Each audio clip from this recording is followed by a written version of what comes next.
अस्सलाम वालेकुम।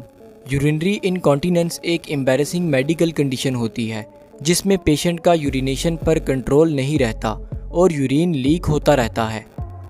इस कंडीशन में पेशेंट की पर्सनल हाइजीन भी डिस्टर्ब होती है और साथ में सोशल लाइफ भी। हमारा urinary system kidneys, ureters, urinary bladder और यूरिथ्रा से मिलकर बना होता है। किडनीज यूरिन की प्रोडक्शन करते हैं, फिर ये यूरिन यूरिटर से फ्लो करता हुआ यूरिनरी ब्लैडर में आता है और स्टोर होता रहता है। जब ब्लैडर फुल होने लगता है तो ब्लैडर से ब्रेन को सिग्नल जाता है जिससे हमें यूरिनेशन की अर्ज महसूस होती है और फिर हम यूरिन को यूरिथ्रा के रास्ते से बाहर एक्सक्रीट कर देते हैं। यूरिनरी इनकॉन्टीनेंस में यूरिनरी ब्लैडर में कोई प्रॉब्लम पैदा हो जाती है जिससे यूरिन स्टोर होने के बजाय लीक आउट होता जाता है। चलें इस कंडीशन को ज़रा डिटेल से देखते हैं। यूरिनरी इनकॉन्टीनेंस की 3 मेजर टाइप्स होती हैं। नंबर 1, अर्ज इनकॉन्टीनेंस। अर्ज इनकॉन्टीनेंस में आपको अचानक से यूरिनेशन की अर्ज महसूस होती है। ये अर्ज इतनी इंटेंस होती है कि अक्सर आप टॉयलेट पहुंचने से पहले ही यूरिन पास कर देते हैं। ये कंडीशन ओवर एक्टिव ब्लैडर की वजह से अकर होती है, यानी आपके ब्लैडर मसल्स बहुत ज़्यादा कॉन्ट्रैक्ट कर जाते हैं जिससे कि यूरिन कंट्रोल नहीं हो पाता और लीक आउट हो जाता है। इस कंडीशन की कॉजेज़ में weak pelvis muscles, nerve damage, UTI infection, obesity and women's में मेनोपॉज शामिल हैं। Number 2, stress इनकॉन्टीनेंस।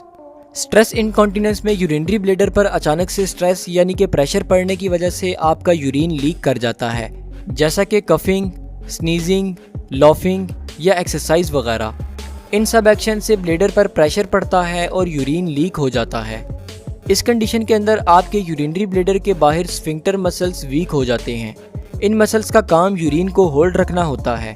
जब ये मसल्स वीक हो जाते हैं तो ये प्रेशर पड़ने पर यूरिन को होल्ड नहीं रख सकते और इस तरह यूरिन लीक हो जाता है। Number 3, overflow इनकॉन्टीनेंस।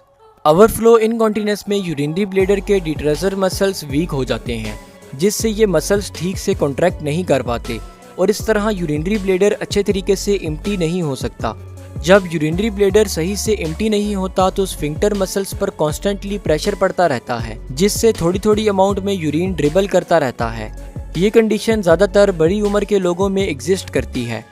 यूरिनरी इनकॉन्टीनेंस को ट्रीट करने के लिए पहले ये पता लगाया जाता है कि आपको कौन कौन सी टाइप की यूरिनरी इनकॉन्टीनेंस है।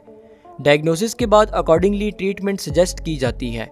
ट्रीटमेंट में ज़्यादातर डाइटरी चेंजेस करने को कहा जाता है और साथ में पेल्विक फ्लोर एक्सरसाइजेस रिकमेंड की जाती हैं जिससे कि पेल्विक मसल्स स्ट्रांग होते हैं जो कि यूरिन को होल्ड रखने में हेल्प करते हैं। इसके अलावा मेडिकेशंस और सर्जरी ऑप्शंस भी कंसिडर किए जाते हैं। आज के लिए इतना ही, मिलते हैं नेक्स्ट वीडियो में। तब तक के लिए मुझे इजाज़त दें। शुक्रिया, अल्लाह हाफिज़।